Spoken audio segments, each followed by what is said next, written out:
Hello, everyone. I must say I am very nervous, so please, well, thank you, Ambassador Waltz, for this invitation. It is an honor to stand on this stage with you and the other distinguished speakers here today to shine a spotlight on the deadly threat faced by thousands of Christians in Nigeria.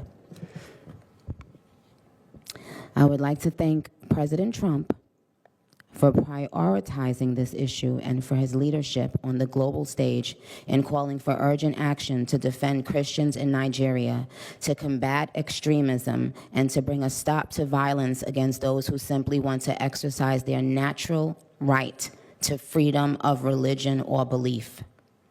I stand here as a proud New Yorker with a deep sense of gratitude that we live in a country where we can freely and safely worship God regardless of one's creed, background, or politics.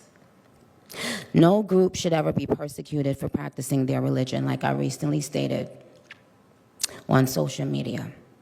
And we don't have to share the same beliefs in order for us to respect each other. We're way beyond thinking or expecting or assuming for, the person sitting next to you to have the exact same beliefs. We're beyond that. That's ridiculous. But that shouldn't make one person feel less safe than anyone in any room. Music has taken me around the globe. I have seen how people, no matter their language, culture, or religion, come alive when they hear a song that touches their soul.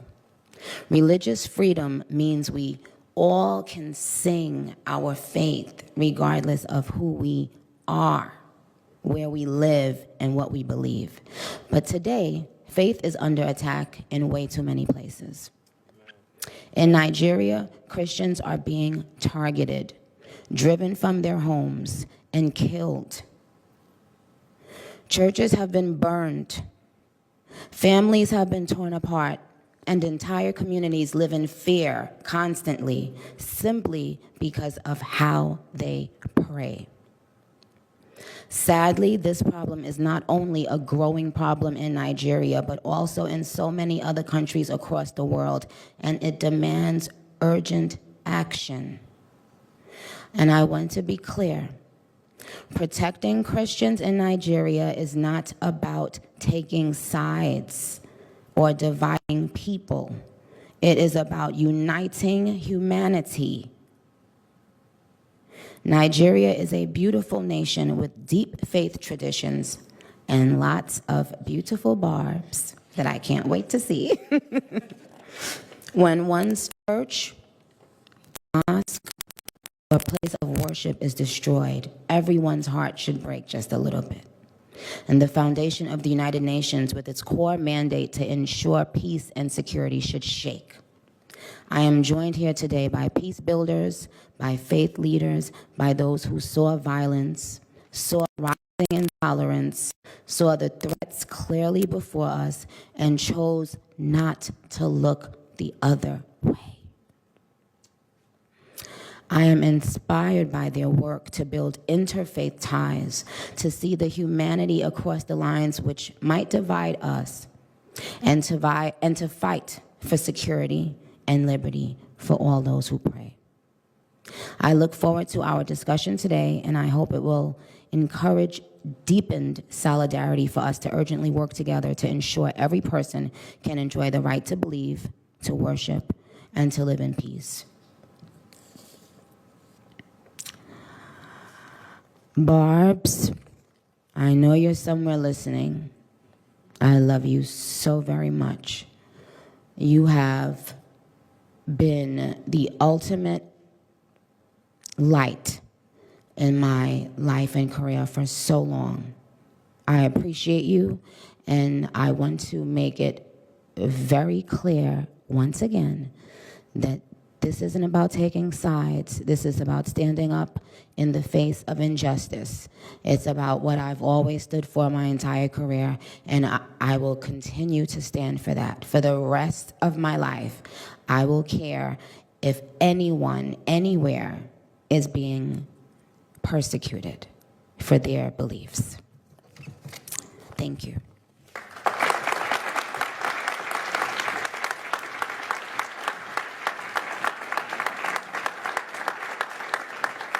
Here's what's happening in Nigeria is jihad. It's the exact same thing that happened on October 7 by Islamists when they broke into Israel and murdered Jews, yelling Allahu Akbar. It's the exact same thing that ISIS terrorists did to the Yazidis in Iraq. It's the exact same thing that happened in Lebanon. Here's the only difference between what's happening today in Nigeria versus what happened 1,400 years ago when the Muslim Arab invaders came to Persia is that back then people did not have cameras, but today they do. It is 100% jihad. We've seen it before. This is how the Islamist playbook always happens. Well, I don't think that the foreign minister was denying that bad things have been happening. He's just denying that it constitutes a genocide and that the numbers of reported because his deaths government of is a part of it. Of murders of Christians. I think his government is complicit. Right now, you have an Islamist government in Nigeria. One of the things that he didn't mention to you is that typically it's been a constitutional convention in Nigeria that if the prime minister is Muslim, then if the president is Muslim, then the vice president is Christian. If the president is Christian, then the vice president is Muslim. This is intended to have a proper representation of the Nigerian population. Right now, you have a Muslim president, and then they decided to choose a Muslim vice president, and so there is actually no Christian representation in the Islamist government. By the way, this is a government that is working closely behind the scenes with the Islamic Republic of Iran. You should ask the foreign minister why Nigerian school children are holding pictures of the Ayatollah, who is a brutal dictator and is murdering my people in Iran. People need to look into the linkages between the current Nigerian government and the Islamic Republic of Iran. I was a politician for 7 years, Pierce, and I can tell when someone is lying and avoiding the truth. That's exactly what this foreign minister is doing, and shame on him for lying.